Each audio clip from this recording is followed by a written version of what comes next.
Hey guys, welcome to another episode of Guys with Cigars. I'm your host, your leader. We're switching it up today. I'm outside in the fresh air, but what we don't switch up is reminding you to subscribe, hit that bell so you get all the notifications for whenever I come online and whenever I'm doing this. Or you could also go to yourleader56@hotmail.com, drop me a line, say hi or a comment if you want to ask me a question about cigars or smoking cigars or life in general. Feel free to let me know. Today we're doing it a little different. As I said, we're outside in the nature. It's okay. We had a little tragedy this weekend as my favorite cat passed away. Well, my only cat, but still my favorite cat. So I figured I'd come outside, get back in touch with nature, that kind of thing, God and spirits and, who knows. But here we are, and this is what we're doing. I didn't tell you what cigar to smoke this week like I normally do in my promos. I did things a little different. Hey, we keep it live, we keep it real. Things happen the way they do. So, but if you are watching this and you still want to smoke with me, that's fine. Pause it, and I'll tell you where you can smoke. It's called the El Rey de Mundo. Look at this. It comes in a tissue paper. No, I did not go to the bathroom and wrap this in tissue paper. This comes like this.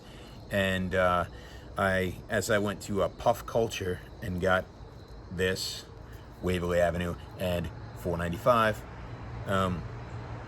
When I got it, I asked, what was it? And they hadn't tried it yet. So I said, well, I gotta have it now. That's a must. So I'm gonna unwrap it. I'm gonna light it up and do like we do. So if you want to do that, look at that. See, that's a beauty. If you want to do that, you can stop the film right now. Head on over. Don't worry, I'll be here when you get back. And we can light this bad boy up. Got a lot going on in the news this week.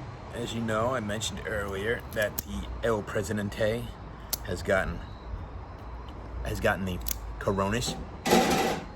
And between the time I put out the last video and the time that I actually posted this one, and as you know, I explained earlier why I didn't do one early this weekend, like I normally do. Between then and now, he's cured and back to Washington and doing whatever shenanigans he's up to as well. And man, I wish I had those doctors, right? I mean, who doesn't wish they had, Washington White House presidential doctors? They go, here you go, boom, bang, boom. The guy's up, I'm ready to go. All right, who's good? But I guess that's just the way it works, Some people got it, some people don't. I don't, but I also don't have the coronas either. So, I guess that's a good thing.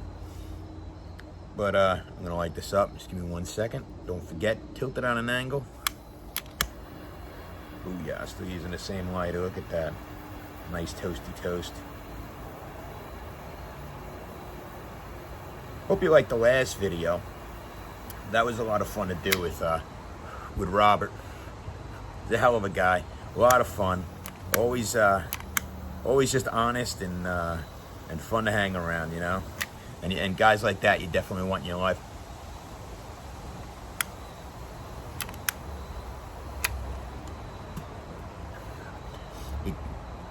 If I can get a dozen of them to hang out, we're all good, But a lot of the people that I hang out with are really good people. They're just fun to hang out with, and I'm just trying to show them off, and just show you what I deal with, and how much fun it could be just hanging out with your friends, hanging out with your buddies, and doing just silly nonsense. This isn't meant to be any serious, videos or anything. It's just meant for me to just bullshit, hang out with you guys, smoke a cigar, and this is what we do when we smoke cigars. So sometimes I have guests, sometimes it's okay to smoke a cigar alone, This particular one's pretty good, actually.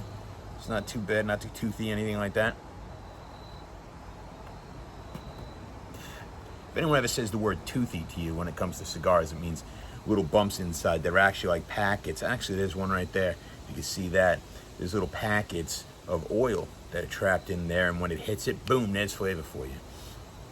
But it's a delicious cigar, and I'm really enjoying it. I was thinking about death, not to be morbid. I was thinking about death and things like that, and how guys and men and women, girls and guys, guys and girls, boys and girls, whatever you want to say, that they handle things differently. And I was thinking, like, to myself, like,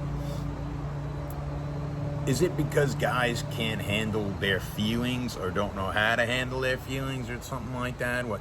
Because, like, my wife and my daughter and other women that I have met, like, when they have an emotion, they delve right in. You know, they don't, like, sit back and, like, all right, what emotion am I feeling? Or they just go boom, head first. All right, we're upset. We're going to be upset. And, we're going to be happy. We're going to be happy, whatever emotion it is. It's like all the way through. They don't worry about it, just dive right in and boom. Where I'm more like, if emotions were like a pool, right? And I think most guys kind of deal like that. We'd be dipping our foot in and be like, nah, not yet. Not ready for that yet. We're not going to do that one. We'll come back to that. We'll revisit that later. You know, like when my cat died, you know, it's sad. Everybody's sad. I'm sad. But I don't get sad the same way, you know. And it's like, it's like, okay, here, you know, the cat passed away, and then it's like, oh, here's a picture of the cat, and I'm like, I look at the cat picture, and I'll be like, oh wow, that's making me feel sad. I don't want to feel sad, so I'll revisit that later, and then maybe later I'll look and I'll be like, okay, I'm a little less sad than I was before. Let's dive through memories or something like that, and then you know, and that's how guys kind of do it. I think they kind of do it a little at a time. It's like, you know, they're not like, you know, gonna jump right in and be like, hey, you know what? I'm gonna be sad and let's just cry and do it. And it's not even about the crying, but it's whatever, you know, whatever the emotion is. It's like you're not gonna go full steam and be like, I'm gonna be this now, you know. It takes a little warming up, you know. So if you have women, if you're out there and you see a guy and you're like, oh, he's stoned or something, it's not necessarily the case. At least it isn't for me. It's more like it takes a little time to warm things up, you know. I have to sit there and go, why? Like, I'm like, why am I feeling this way? Why am I doing this thing? It's like, I don't like that feeling, so I'm not going to do that. You know what I mean? But that's the intellectual side of myself is always on, saying to myself, like, oh, I don't like to feel this way. Let's feel that way in a little bit and see how it goes. You know what I mean? And then that's it. So I'm always like, my wife is always the one. She'll be with you. She'll cry with you. She'll hug you, that kind of thing.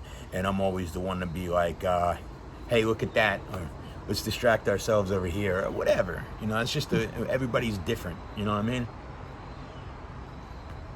And there's no right or wrong way to do things. You know? This is what we do. We contemplate things. We run them through our heads. We try to figure out why things are what. And that's why men are men and women are women, you know? And some men, you know, maybe they're a little more in touch with their emotions or something, I guess, right? Like all the movies always show. But, I mean, I haven't seen it, but maybe, you know, maybe it's out there. I'm sure there's, you know, guys that are more in tune, but not me. I mean, I try, but I like to, I'm like a scientist. I like to try little things, you know? Let's try to see if I could be a little more sad, or let's try to see if I could be a little more upset or something. But, you know, it is what it is, you know. Doesn't mean you're not upset. It just means, you know, it's one of those things. Anyway, moving right along. Everybody in the NFL, well, first off, as you know, I'm a huge Giant fan, still representing Giants, even after 0-4, right? I got the hat, got the shirt, you know I got the socks. We're not going any more deeper than that. But I got it covered, all right? They don't have me covered. They're 0-4. I mean, they had a good game against the Rams, and it was all fine and good, you know? They were moving right along. They made some moves. They were doing some things, and then they blow it. And, you know, that's the problem. They're the least scoring team in the NFL. I can't remember the last touchdown. I really can't. It's like, it seems like it's forever. You know what I mean? It seems like there's just nothing out there for me. But that's why we're fans, you know. We go in every week and we deal with it. But it's getting pretty sad, guys. You know, you got to get out there. You got to do something for me, for your fans. It's 0-4. The season's over. Anyone who knows football at all knows if you go a quarter of the season without a win, historically, it's not going to happen. I mean, you would have to, like, go on a tear. Now, the Giants do have 6 games coming up, and 5 of those 6 games are divisional games, and divisional games really count for 2. So mathematically, you could say that they still have a shot, but I can't see it. I don't even see them getting a win right now. I don't know what they're doing. I don't know where they're going. But, I mean, are they going to have to dismantle this entire team again? Are they going to get a new quarterback again? The running back's hurt. I don't even know. And everybody's getting the coronas. I mean, now you got Cam Newton's got coronas too. Everybody's out for like 2 weeks, 3 weeks. It's like it's ripping through everything. Ridiculous. I don't know. Will this ever end? Will we ever just be able to get back to normal? People are saying like, Trump got it, and then he comes back and he's like, oh, it's nothing to worry about. Don't worry and don't panic or whatever. And everyone's going, how dare you? You're going to cost lives. Like, you honestly believe that people are that dumb that they just hang on, they're just waiting for the government to tell them what to do. Can I go outside now? Should I take off my mask now? Should I go and see my neighbor now? No, I can't do any of that? No, come on. People are not that dumb, all right? They don't just hang on the word of every single person that tells them every single thing. I think, we should have a strong voice out there saying, yes, it is dangerous. Yes, you can take precautions. But at the same time, like you said, don't let it consume your life, all right? You should not be letting these things consume your entire life to the point of where you're sitting in a corner in your house in the fetal position, rocking back and forth, all right?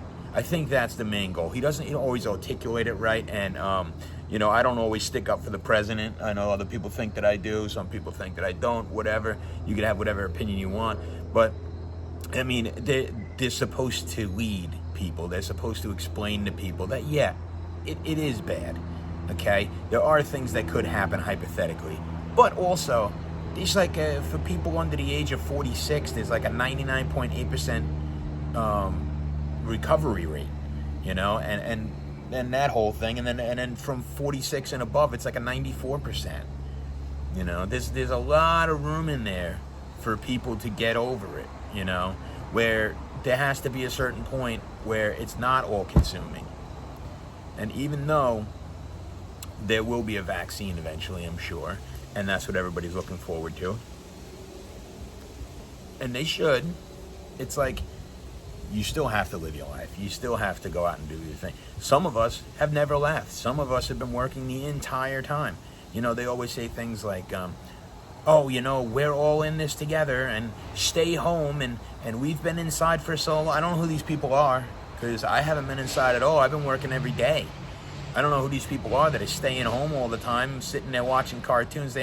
Celebrities acting like we're sitting eating cheese doodles, watching movies with our, family and friends the whole time. I don't know where those people are. Maybe they got a better job than I do. But let me tell you, my job, I've been there every single day, except the weekends and the vacation I had. Irrelevant.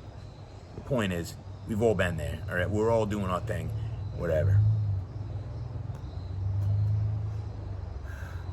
So, but I just wanted to go over a few things, and see where it went from there. This is a delicious cigar. You see that white ash right there? That's clean. I like the juxtaposition between that and the nice dark. I guess it's like a really dark Habano, even maybe like a yeah, it's like a Habano. I don't know. And it's a little toothier than I originally told you, but still, good cigar, good solid cigar. And that's what life's all about. I think it was Dennis Leary said it best. There's like happiness comes in spurts.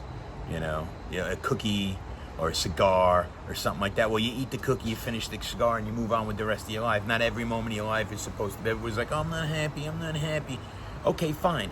You're not happy. I get that. And there are people who are clinically depressed, and you should definitely go see someone if you are. But, for normal people to be like, I'm not happy. Yeah, welcome to the world. The world is not a happy-go-lucky place where, we walk down a candy cane lane and go jump in the chocolate river. It just does, this is real life, all right? And it's really not that bad. You pretty much do the same thing until, something tragic happens or something. But for the most part, you pick yourself up and you move on. That's the way life works. That's why we're human. We have things that hurt. We have things that are good, things that are bad, or whatever. But life is not perfect. You know what I mean? You don't sit there every day just being as happy. I'm always happy, and happiness is the greatest thing. My grandmother once told me, she said, You show me a person that smiles all the time, and I'll show you an idiot. And that's not necessarily to say that people that smile all the time are stupid, although it does sound like that. What it means is ignorance is bliss. You know, if you're not really contemplating your life, if you're not really contemplating what's seriously going on around you, then you can be happy. You can just sit there and just, yeah, I got my own little thing, my own little world, and that's it, and there's nobody outside of it. And, you know, I mean, it's basically like with politics, as I always say, it's like, yeah, it's fun to delve into, and it's fun to talk to, and it's fun to irritate people about, you know, and debate about and stuff like that. But in the end, it's like I have such little effect on anything that happens as far as government goes, as far as the world goes, as far as, except for my own little circle. You know, do I really decide who's president of the United States? No, I live in New York. It's going to be a Democratic state regardless of what I choose. And that's it. You know, as soon as they choose Democrat for New York, they take the rest of the things, they crumple it up, they throw it out, and the rest of us sit here like, oh, I voted. You know, I mean, I vote because people died to vote. You know, that's why I vote. I vote because men and women, you know, represented by the camo here, men and women of the armed forces have died for eons trying to get us the freedom to vote. So that's why I do it. But it's more of a symbol at this point, because I already know, you know, it's like, and I'm not saying I'm not a Democrat, you know, I'm not saying I'm a Republican, I'm not saying I'm not whatever. It doesn't really matter. I can vote I might as well vote Democrat in New York regardless, because at least I would feel like my vote counted. I could say, look at that, I was in New York, and New York won Democrat, and therefore I voted. My vote counted. Not really. You could have not voted, it still would have went Democrat, and it would have not mattered to anybody. But you know, it's just things that we do. You know, it's just things that we do. I'm not telling you not to vote, all right? Because if you're listening to me as to whether you should vote or not, go register, go vote. You know, it's supposed to be politically correct and all that stuff. You know, and all these people that here's one thing I don't understand. See, certain parties, will say, have backing of Hollywood and the Hollywood types, and these are the same people that abandoned their city. Hollywood right now they just did a piece.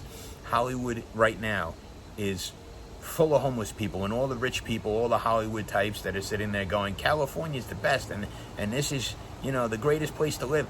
They up and ran out as soon as the homeless population got too much. They're like, nah, I'm not going to raise my family here. There's some guy over there pooping on my bushes, you know.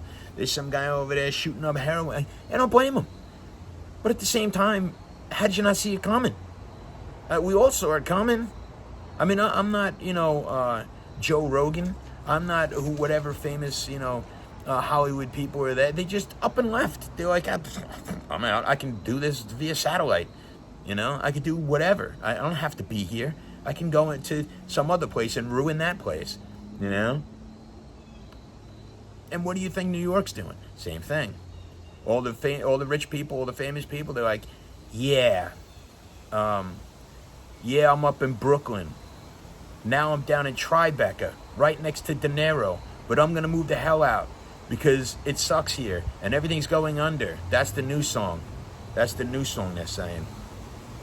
You know? That's the way it goes, man. Everyone's like, I'm out. I actually had someone online arguing with me the other day saying, what do you mean? How is New York bad? Have you gone there? Have you gone to any major city? It's freaking awful. These homeless, things are burning, people are upset, people getting shot in the middle of the day for no reason. Nah, I'm good.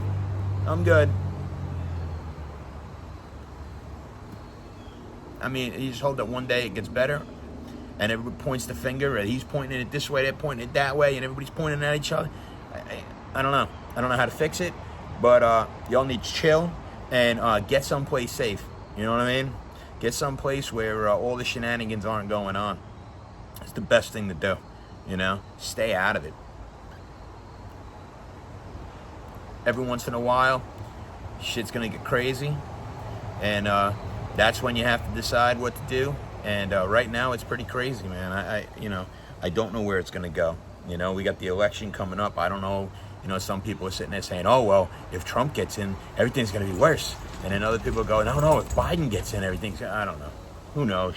I think they're both morons, really. I mean, has either one of them done any, don't get me started, all right? You know, they act like who becomes president of the United States affects your day to day. It really doesn't. You know, we're all fighting over these rich people again, and it shit never ends.